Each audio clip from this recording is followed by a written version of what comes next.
Hello students, welcome back. Myself Mrs Sudha Bhullar. So आज हम करने जा रहे हैं standard 10th SST chapter number 5 India's heritage of science and technology. Science means विज्ञान और टेक्नोलॉजी मीन्स न्यू टेक्निक्स। तो इसके क्षेत्र में हमारे देश को क्या सफलताएं, क्या धरोहर हासिल हुई है, वो हम इस चैप्टर में पढ़ेंगे। तो शुरू करते हैं। The discoveries and inventions in the field of science and technology have brought countries of the world closer. Cooperation among all the nations has increased, hence new attitude has developed. Countries have become oriented towards peaceful coexistence and world peace. जो discoveries हुई हैं, जो भी नई नई चीज़ों को ढूंढा गया है, जो भी नई नई चीज़ों को बनवाया गया है, भले वो विज्ञान के क्षेत्र में हो या टेक्नोलॉजी के क्षेत्र में हो, उसने एक देश को दूसरे देश के पास में लाने का काम किया है। और ये जो दुनिया है काफ़ी क्लोज हो चुकी है, मतलब लोग एक दूसरे से, एक नेशन एक दूसरे नेशंस के साथ अपने रिलेशंस को बिल्ड करने का काफ़ी मेहनत करता है, कोशिशें करता है। कोऑपरेशन देखने जाएँ, एक दूसरे की सहायता करने का जो बात किया जा रहा है वो भी नेशंस के बीच में देखने को मिली है। क्यों? क्योंकि लोगों की जो सोच है टूवर्ड्स डेवलपमेंट, वो भी बदलाव सिर्फ साइंस और टेक्नोलॉजी की वजह से ही पाया है। बहुत से ऐसे देश हैं, राष्ट्र हैं, जो सिर्फ इस सोच के साथ डेवलपमेंट चाहते हैं कि शांति बहाल रहे, लोग एक दूसरे को पसंद करें, एक दूसरे को टिकाए रखने की मदद करें और पूरे विश्व में शांति बनी रहे। Science means systematic knowledge and technology means the practical utility of systematic knowledge. Science and technology, in spite of being two different words, they are linked to each other. Science का मतलब बताया गया सिस्टमैटिक नॉलेज, जो भी ज्ञान है उसका एक तरीका जो होता है उसे हम साइंस कहेंगे। लेकिन अगर टेक्नोलॉजी के बारे में बात किया जाए तो जो भी ज्ञान है उसको प्रैक्टिकल वे में कैसे यूज़ किया जाए सिस्टमैटिकली ज्ञान को, उसे हम नॉलेज यानी टेक्नोलॉजी कहेंगे। साइंस और टेक्नोलॉजी देखने जाएं तो दो अलग अलग शब्द हैं, लेकिन वो एक दूसरे पर टोटली लिंक्ड हैं, आधारित हैं। पहला सब पॉइंट देखते हैं, heritage of ancient India in the field of science and technology.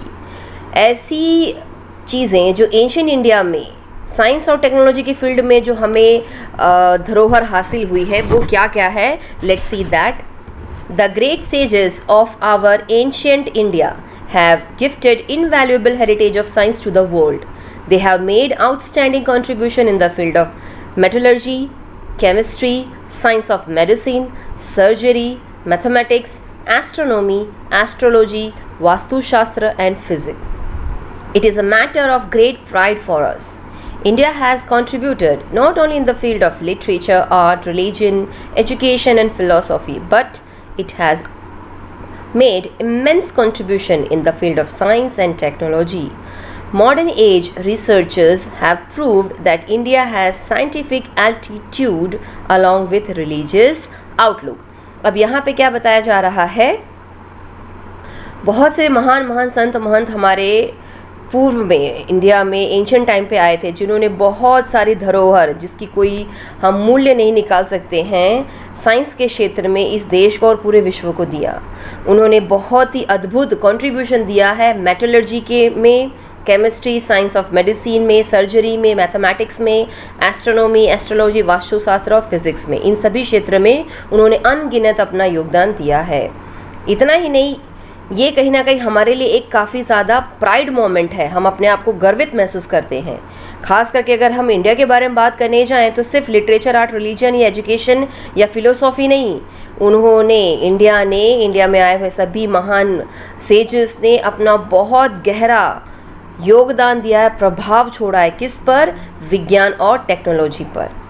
Modern time के बारे में देखने जाएं तो अभी जितने भी रिसर्च हो रही हैं वो कहीं ना कहीं प्रूव करता है कि साइंटिफिक जो भी रवैया है वो किससे जुड़ा हुआ है, रिलीजियस आउटलुक के साथ, यानी धार्मिक कर्मों के साथ। यानी ये चीज़ें जो हैं वो आपस में को रिलेटेड बताई जाती हैं। अब पढ़ते हैं पहला टॉपिक जो है metallurgy. Since ancient age, the people of India used metallurgy in their practical life. Ancient India made extraordinary progress in the field of metallurgy. A metallic idol of a female dancer discovered from Indus Valley civilization is an exemplary achievement of ancient India. Later, statue of Buddha belonging to the Kushan period have been found at Takshashila. In South India, during the Chola period, numerous metal idols were made. The statue of Nataraja, a masterpiece in sculpture, is famous all over the world. It is preserved in a museum of Chennai. Another well-known metal idol, Ram, the archer, can be seen in the museum. Artistic statues of goddesses, birds and animals, and betel nut cutters are considered to be best example of metallic art. All of them have important place in the history of India. तो सबसे पहले जो चीज़ हमें समझने की ज़रूरत है वो है मेटलर्जी। मेटलर्जी का मतलब होता है जो मेटल होते हैं, जो धातु होते हैं, उनसे जो भी चीज़ों को बनाने का काम किया जाता है उसे हम मेटलर्जी कहेंगे। तो पुराने ज़माने से ही भारत देश के जो लोग हैं उन्होंने मेटलर्जी को अपने प्रैक्टिकल लाइफ में बहुत इस्तेमाल किया है, यानी डे टू डे लाइफ में यूज़ किया है। पुराने ज़माने में ऐसे बहुत सारे एक्स्ट्राऑर्डिनरी कामों को किया गया है मेटलर्जी के क्षेत्र में। जैसे मेटल से बनी हुई एक आइडल, अगर मूर्ति की बात करें जिसमें फीमेल डांसर, उसको डिस्कवर किया गया था, पाया गया था कहाँ? इंडस वैली सिविलाइजेशन के पास, जो एक बेस्ट एग्जाम्पल माना जाता है अपने आप में अचीव करने का। किस चीज़ का? एक ओल्ड डिस्कवरी का, जो कि मेटल आइडल के फॉर्म में मिला था इंडस वैली सिविलाइजेशन में, जो हमारे एंशिएंट इंडिया का एक बेस्ट अचीवमेंट माना जाता है। बाद में बुद्धा की स्टैचूज़ के बारे में बात करें, जो कुशन नाम का समय था जब कुशना डायनेस्टी रूल करने आई थी, उनके टाइम पे जो उन्होंने आइडल्स बनवाए थे मेटल से, वो मिले हैं तक्षशिला नाम की जगह से। साउथ में अगर बात करें तो छोला रूलर जब रूल करने आए थे उन्होंने अनगिनत मेटल्स के आइडल्स बनवाए थे, वो भी काफ़ी सारे पाए गए हैं। नटराजा जो डांस के गॉड माने जाते हैं, उनका भी एक बेस्ट मास्टरपीस स्कल्पचर के पॉइंट ऑफ व्यू से पूरे विश्व में फेमस है, जो कि मेटल से बना हुआ है। वो कहाँ प्रिजर्व किया गया है, उसे अच्छे से संभाल करके रखा गया है, तो चेन्नई में एक म्यूज़ियम में। इसके अलावा एक आइडल मिला था राम जी का, जो आर्चर माने जाते हैं, वो भी म्यूज़ियम में संभाल करके रखा गया है। ऐसे अनगिनत देवी देवताओं की मूर्तियों के बारे में बात करें, पक्षियों के बारे में बात करें, जानवरों के बारे में बात करें, छोटे मोटे इंसेक्ट्स के बारे में बात करें, ये सभी जो एग्जाम्पल्स हम देखने को यहाँ पा रहे हैं वो सिर्फ मेटालिक आर्ट में ही देखने को मिलता है। और इन सभी ने कहीं ना कहीं हिस्ट्री में, भारत के इतिहास में अपना एक अहम स्थान ग्रहण किया है या पाया है। अब बात करते हैं केमिस्ट्री, जिसे एल्केमिकल लोर भी कहा जाता है। Chemistry is an experimental science. ऐसा साइंस जिसमें हम एक्सपेरिमेंट कर सकते हैं उसे केमिस्ट्री कहा जाएगा। This science is very useful for various minerals, plants, seeds for agriculture, making of various metals or to bring changes in them. It is also useful for making medicines. ये जो विज्ञान है काफ़ी ज़्यादा यूज़फुल है बहुत से तरीके की minerals, plants, agriculture of seeds of agriculture में, अलग अलग तरीके के मेटल्स को बनाने में और उनमें बदलाव लाने के लिए ये जो केमिकल है, ये जो केमिस्ट्री है वो काफ़ी ज़्यादा यूज़फुल माना जाता है। और ये मेडिसिन्स को बनाने के लिए भी काफ़ी ज़्यादा यूज़फुल माना जाता है। आचार्य Nagarjuna, a learned Buddhist of Nalanda University, is known as Acharya in the field of chemistry. He had written books like Rasaratnakar and Arogya Manjari. Acharya Nagarjuna advocated the use of allopathy along with the herbal medicines. आचार्य नागार्जुना की अगर हम बात करें तो काफ़ी ज़्यादा educated Buddhist में से एक माने जाते थे, जिन्होंने अपनी शिक्षा कहाँ ग्रहण की थी? नालंदा यूनिवर्सिटी में। और वो आचार्य माने जाते हैं केमिस्ट्री के क्षेत्र के। उन्होंने बहुत सारी किताबें लिखी हैं, जिसमें से रसनात्कार और आरोग्य मंजरी जो है वो उनके द्वारा लिखी गई कुछ किताबें हैं। आचार्य नागार्जुना ने हमेशा एलोपैथी के यूज़ को ज़्यादा से ज़्यादा लोगों तक पहुंचाने की कोशिश की है और उसे आगे फैलाने की कोशिश की है। उसके साथ साथ जो हर्बल मेडिसिन्स होती हैं उसे भी उन्होंने बोला कि हमें इस्तेमाल करना चाहिए। It is believed that the use of mercury ash as a medicine was initiated by him. ऐसा माना जाता है कि मर्कुरी जो कि एक लिक्विड है, आपने देखा होगा, उसका जो ऐश, जो राख होती है, मर्कुरी ऐश जो होती है, वो मेडिसिन्स में शुरू करने की जो शुरुआत की थी वो इनके द्वारा ही की गई थी, यानी पहल आचार्य नागार्जुना ने ही किया था। Nalanda university had its own school of chemistry and furnace for study and research.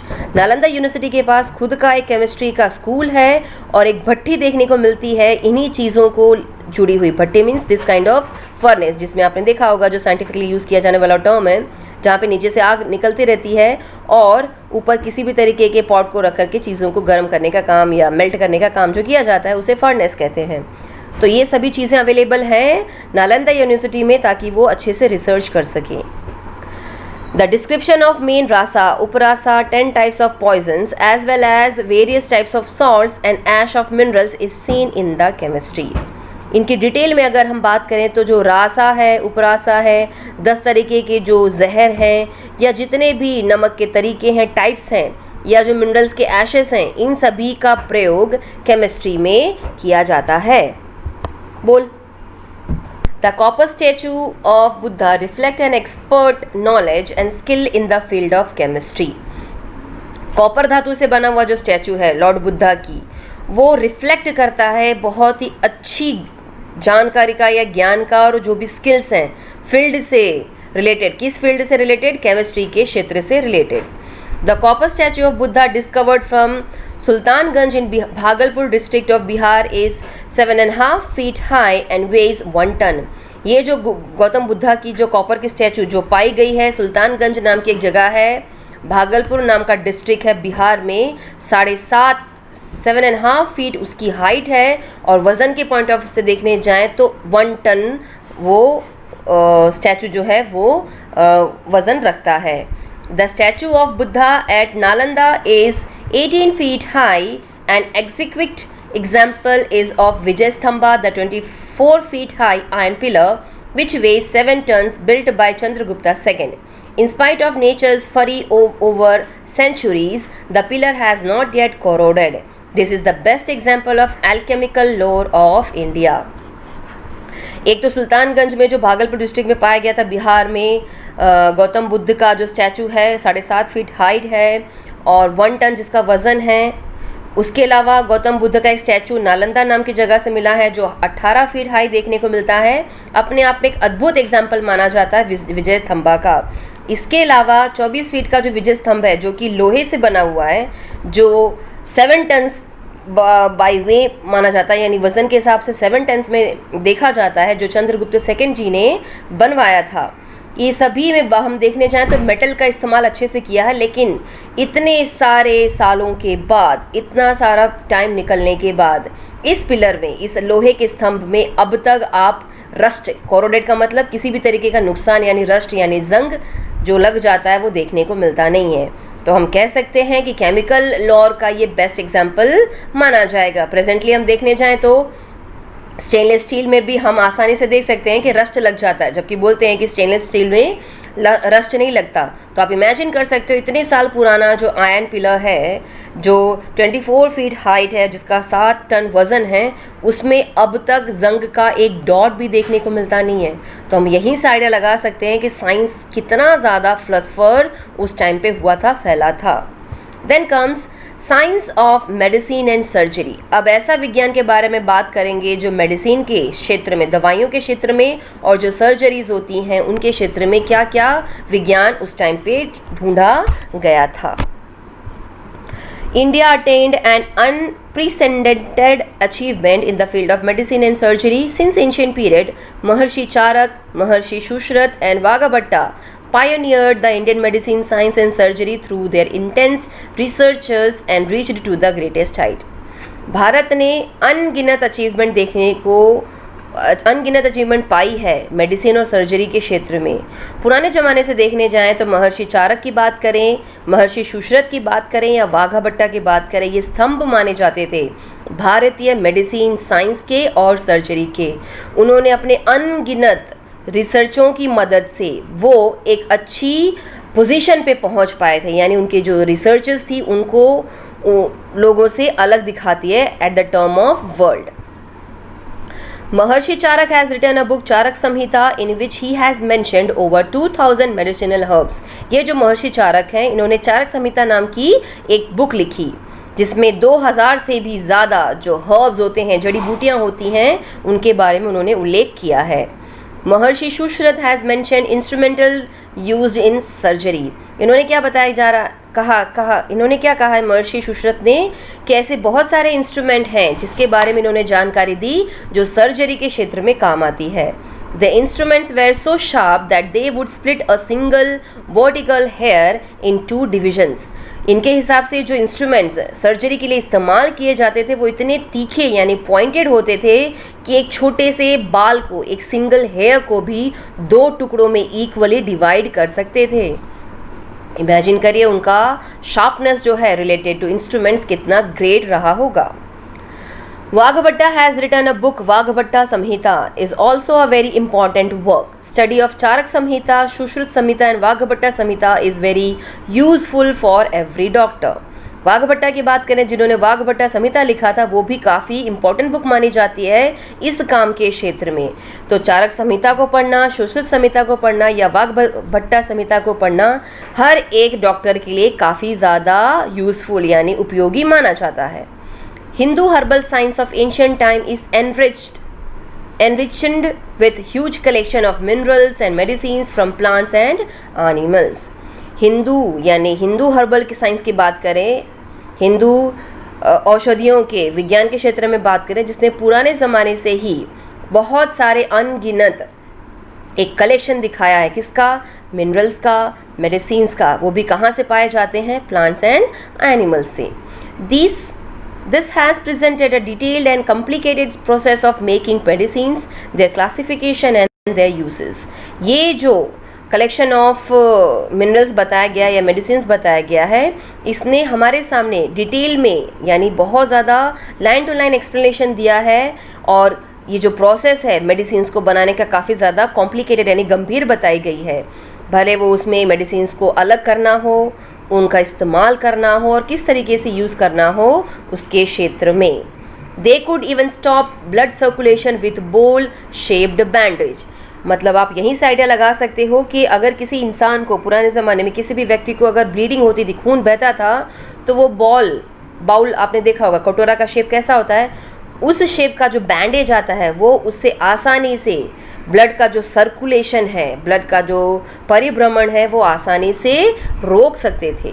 They could skilfully operate on abdomen, kidney, cataract, hernia, stone, piles and bladder etcetera.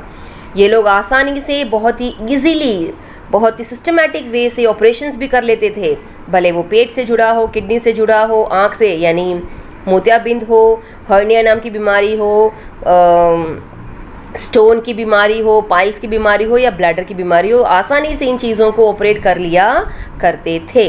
They could classify also join the broken and displaced bones and extract the things pierce into the body easily and skilfully.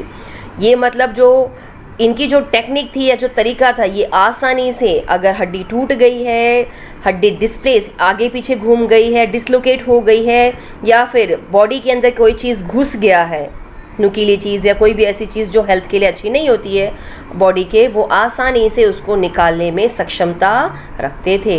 Recognise symptoms and diagnose the disease. ये आसानी से बीमारी को recognise कर लेते उसके लक्षणों के द्वारा और फिर उसका इलाज भी बता देते थे। They also gave dietary directions after post recovery of disease. किसी भी बीमारी से बचने के लिए या फिर बीमारी दोबारा ना हो उससे उसका उपचार पाने के लिए वो उससे जुड़े हुए खान पान की भी जानकारियाँ देते थे।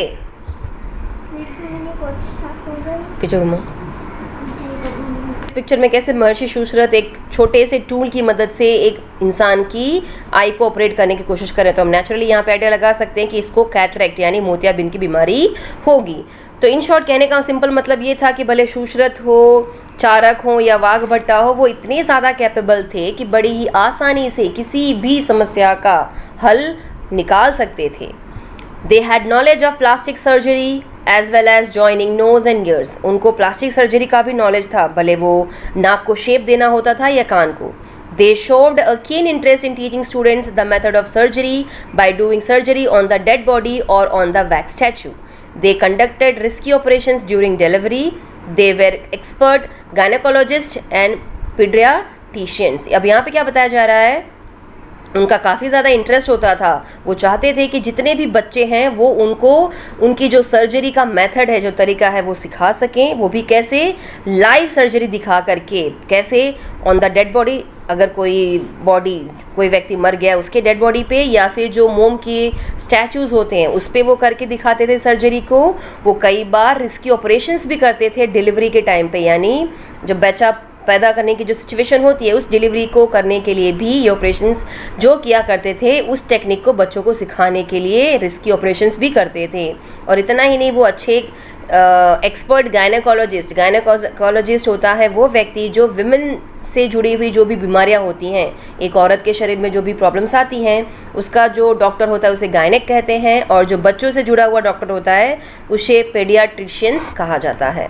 आगे देखते हैं। Veterinary science also developed in ancient India. They wrote books on diseases related to the horses, यानी अश्वः, and elephants, यानी हस्ती. Among them, Hasti, Ayurveda, Shalihotra, and Ashwashastra are well known.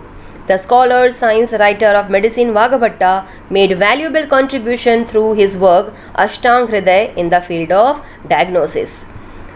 जानवरों के डॉक्टरों के बारे में बात करें, यानी जानवरों का जो विज्ञान है वो भी पुराने ज़माने में अच्छे से डेवलप हुआ था। उन्होंने कुछ किताबें लिखी थी उन्हीं जानवरों के बीमारियों के ऊपर जो घोड़ों और हाथियों से जुड़े हुए थे। उन सभी में हस्ती आयुर्वेदा जो है, शालिहोत्रा है या अश्वशास्त्रा जो है, वो काफ़ी फेमस मानी जाती है। विद्वानों के बारे में बात करें या साइंस के बारे में बात करें, जिस किसी ने भी मेडिसिन्स के बारे में लिखा था, वाघभट्टा जी ने उसमें सबसे अहम योगदान दिया है, और उनका योगदान अष्टांग हृदय नाम की एक किताब से हुआ है, जो ऐसे जानवरों का जो डायग्नोस करना है, इलाज करना है, उससे जुड़ा हुआ माना जाता है। अब बात करते हैं हम मैथमेटिक्स की।